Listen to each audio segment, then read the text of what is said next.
జై వాసవి జై జై వాసవి. శ్రీ వాసవి కన్యకా పరమేశ్వరి పురాణం అధ్యాయం 52. అమ్మవారి ద్వారా ధర్మశాస్త్రం వివరణ, కోమటి శబ్ద నిర్వచనం, దశలింగాల వివరణ. బ్రాహ్మణులందరూ వాసవీదేవి పట్టాభిషేకాన్ని చూసి వైశ్యులను ఆశీర్వదించి తమ ఆశ్రమాలకు తిరిగి వచ్చారు. విరూపాక్ష శ్రేష్ఠి మొదలైన వైశ్యులు దాన ధర్మాలు ముగించుకుని అమ్మవారి దగ్గరికి వచ్చారు. ఆ మహాదేవికి ఋషులకు నమస్కరించి ఏ ధర్మపాలనతో సిద్ధిని సులువుగా సాధించగలమో అలాంటి ధర్మాన్ని మాకు బోధించండి అని అడిగారు. ఆ మునులు సకల ధర్మాలను బోధించగల సర్వప్రపంచ స్వరూపిణి అయిన వాసవి మీ వంశంలో జన్మించింది, ఆమె మీకు అన్ని ధర్మాలను బోధిస్తుంది అని అన్నారు. అప్పుడు వాసవి, మీకు మంగళం అవ్వాలి. ఇప్పుడు నేను మీకు ధర్మసూత్రాలు చెబుతాను. దైవంతో ఆదిలో ధర్మాలు కర్మరూపంలో సృష్టించబడింది. లాంటి కర్మరూప ధర్మాధర్మంతో ఈ స్థావరం జంగమ రూపాత్మకమైన సకల లోకం బంధీ అయింది. ధర్మంతో స్వర్గాది ఊర్ధ్వలోక ప్రాప్తి లభించును, అధర్మంతో నీచమైన అధోలోక ప్రాప్తి లభించును. అందువల్ల ఎలాగైనా ప్రయత్నం చేసి ఎప్పుడు ధర్మం ఆచరించాలి. దేవతలను, బ్రాహ్మణులను, యజ్ఞాలను, త్రిలోకాధిపతులైన బ్రహ్మ విష్ణు రుద్రలను, పృథ్వీ జల తేజస్సు వాయు ఆకాశమనే పంచమహాభూతాలను మరియు సమస్త జగజ్జాలాన్ని వేదాలు తీసుకున్నాయి. ఆ వేదాలకు స్థానాభూతులైన బ్రాహ్మణులు బ్రహ్మని ముఖం నుండి జన్మించారు. వారి బ్రహ్మ పదంతో పిలవడానికి యోగ్యులు. అలాంటి బ్రాహ్మణులు తృప్తి చెందితే సమస్త లోకమంతా తృప్తి చెందుతుంది. బ్రాహ్మీ ధర్మానికి ఆదిమూర్తి అని అందరూ చెబుతారు. ఆ బ్రాహ్మీ నాకన్నా పూజార్హుడు. మీరు బ్రాహ్మీమూర్తిని సేవించండి, దాన సన్మాన పూజాదులతో ఆరాధించండి. ఎవరు బ్రాహ్మణులను పోషించగలరో వారు లోకపోషణ చేసినట్టు అవుతుంది. ధర్మం యొక్క రెండవ రూపమైన సకల లోకాలలో పూజార్హమైన హరి బ్రహ్మాదులచే సేవించబడిన రోగరహితము సత్యరూపిణి విశ్వమాత అయిన ఆ దానమూర్తి, నేను ఇచ్చిన ఈ రాజ్యం మీ అందరికీ సమానంగా దక్కుతుంది. దాని భాగం ప్రకారంగా బ్రాహ్మణులకు ఇచ్చి సంతోషించండి. కలియుగంలో ఏ రథము, యాగాలు, తీర్థయాత్రలు, స్తోత్రాలు గాని పావనమైన దానానికి సమానం కాదు. కాబట్టి బ్రాహ్మణులను దాన ధర్మాలతో పూజించండి. ఓ మహానుభావులారా, శ్రద్ధగా వినండి. కామ, క్రోధం, లోభం, మోహం వల్ల బ్రాహ్మణులను అవమానించకండి. అపార్క అనే ముని బ్రహ్మవంశంలో జన్మించి వైశ్యవంశానికి గురువుగా అవతరించిన భాస్కరాచార్యులు ఎల్లవేళలా పూజార్హులు. భాస్కరాచార్యులు చెప్పినట్లు మీరు ధర్మశాస్త్రంతో అన్ని పుణ్యకార్యాలను ఆచరించాలి. వ్యాస శిష్యులు మహాత్ములు అయిన సాలంకాయన ఋషులు చెప్పిన ధర్మశాస్త్ర రూపాల మంత్రాలే మీకు వేదాలు. ఆ మంత్రాల నుండి కర్మలను చేయండి. ఏ యుగంలో ఏ వర్ణాలకి ఏ కర్మలు నిర్ణయించబడినవో ఆయా కాలంలో ఆయా వర్ణాలు తప్పక ఆ కర్మలను చేయాలి.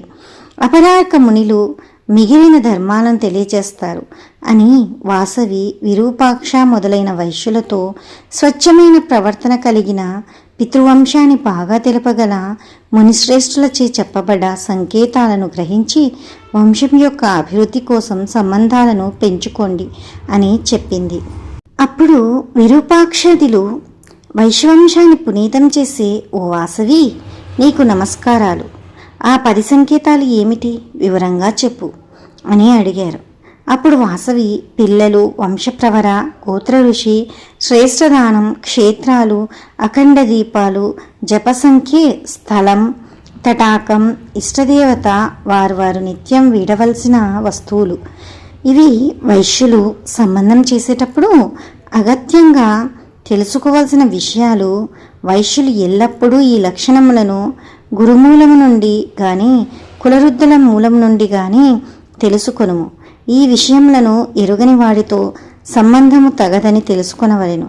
ఈ విషయాలను తెలిసిన వారు ఉత్తములు, వీరితో సంబంధం శ్రేష్టం అని అన్నప్పుడు ఆ వైశ్యులు, ఓ దేవి, నీ దయతో ఈ లక్షణ జ్ఞానాన్ని ఇచ్చారు.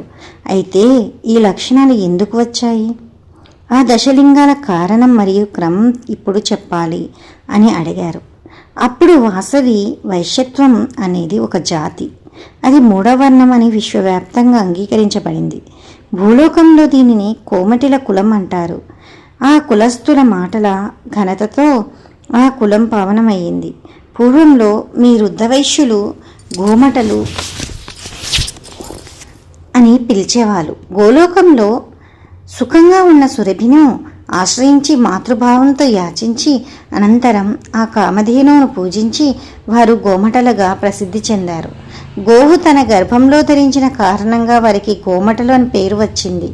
మఠ అంటే గర్భం అని అర్థం, గో అంటే భూమి అని అర్థం, శృతి అంటే చెవులు అని అర్థం, వివర్ అంటే బ్రహ్మలోకం అని అర్థం. ఆ బ్రహ్మ సదనమే పూర్వంలో వైశ్యుల నివాస స్థానం.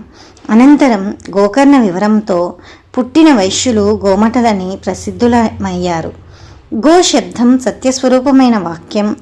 అలాంటి సత్యాన్ని పరిపాలించినందుకు, గో సంరక్షణంలో ఆసక్తులైనందున, గోలోకంలో గోపాలనను చేసినందున, గోకర్ణ మార్గముతో జన్మించినందుకు వైశ్యులు గోమటిలయ్యారు.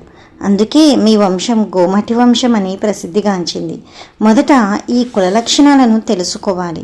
అనంతరం ప్రవరలు వైశ్యవంశానికి ఏకార్షేయులని, ద్వార్షేయులని, త్వార్షేయులని, చతుర్వార్షేయులని, దశార్షేయులని ప్రవరలు చెప్పబడ్డాయి.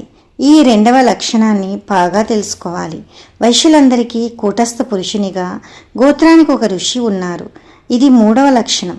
గౌతమ వంటి మహానుభావుల పేర్లతో కూడిన గోత్రాలు శాపమూలం నుండి ప్రాకృతమయ్యాయి. ఈ వైశ్య సంతతి ద్వారా ప్రాకృత గోత్రాలు తెలుసుకోవాలి. ఇది నాలుగవ లక్షణం. మీ పితామహులు ప్రతి ఒక్కరూ ఒక దానానికి ప్రసిద్ధి చెందారు. దాన్ని మీరు తెలుసుకోవాలి. వారు చేసిన దానాలను మీరు కొనసాగించాలి. పితృలను తలచి మీరు దానం చేయాలి. ఇది ఐదవ లక్షణం. ఇష్ట ప్రకారంగా మీ నుంచి క్షేత్రాలు ఏర్పాటవ్వాలి. మీ మంచి కోసం అలాంటి క్షేత్రాలను బ్రాహ్మణులకు దానం చేయాలి. ఆ దానాలు మీ మంచి నుంచి, మీ సంతానం నుంచి అమల్లోకి వచ్చేటట్టు చూసుకోవాలి. ఇది ఆరవ లక్షణం. ఇలాంటి లక్షణాలు తెలియని వారికి వైశ్యత్వం సిద్ధించదు. ఆవు నెయ్యి, నిత్య దీపాలు మీ పెద్దలు మీకు అందించారు. వాటి సంఖ్యను మీరు తెలుసుకోవాలి. మీ పూర్వీకులు వివిధ జపాలు చేసి ప్రసిద్ధి చెందారు. ఆ జప సంఖ్య మీరు తెలుసుకోవాలి. ఏ ఏ తీర్థాలలో, పర్వతాలలో, ఏ ఏ ప్రదేశాలలో రుద్రవైశ్యులు ఏ ఏ తపస్సులు, మంత్రోచ్చారణలు చేశారో మీరు తెలుసుకోవాలి. ఇది ఏడవ లక్షణం. ఈ 7 లక్షణాలు తప్పకుండా తెలుసుకోవాల్సినవి. మీ కులంలో గోత్రాలలో ఏవి వదిలేయాలి, వస్తువులలో ఏమి వదిలివేయాలి అనేది ఋషులచే నిర్ణయించబడింది. దీని ప్రకారం 10 లక్షణాలను తెలుసుకోవడం మీకు ఇది విశేష ధర్మం. ఇది తెలిసినవాడు కృతార్థుడవుతాడు, తెలియనివాడు కులాధముడవుతాడు అని చెప్పింది. అప్పుడు వైశ్యులు, ఓ దయానిధి, నీకు నమస్కారం. నీ దయతో మేము ధన్యులయ్యాము, మేము పవిత్రులమయ్యాము. మహాభాగే, 102 గోత్రాల అమరిక తర్వాత ఈ 10 లక్షణాలు ఏ ఏ లక్షణం ఎలాగుందో క్రమ పద్ధతిలో చెప్పమని ప్రార్థిస్తున్నాం అని వేడుకున్నారు. వాసవి, ఓ సోదరులారా, నేను మీకు 102 గోత్రాలలో 10 లక్షణాలను చెబుతాను. అది ఒక పరమరహస్యం. ఇది మహాపుణ్యకరం మరియు పాప నివారకం అయ్యింది. వినేవారికి, చెప్పేవారికి పుణ్యం పెరిగి పాప వినాశనం కలుగుతుంది. ఈ కథను శ్రద్ధ లేని వారికి, నాస్తికులకు మరియు సంశయవాదులకు చెప్పకూడదు. ఈ కథను ధర్మాత్ములు, పరిశుద్ధులు, పవిత్రులకు చెబితే సకల సౌభాగ్యం నా నుంచి కలుగుతాయి అని చెప్పింది. జై వాసవి, జై జై వాసవి. శ్రీ వాసవి కన్యకా పరమేశ్వరి పురాణం అధ్యాయం 52 సమాప్తం. మరలా 53వ అధ్యాయంలో కలుద్దాం.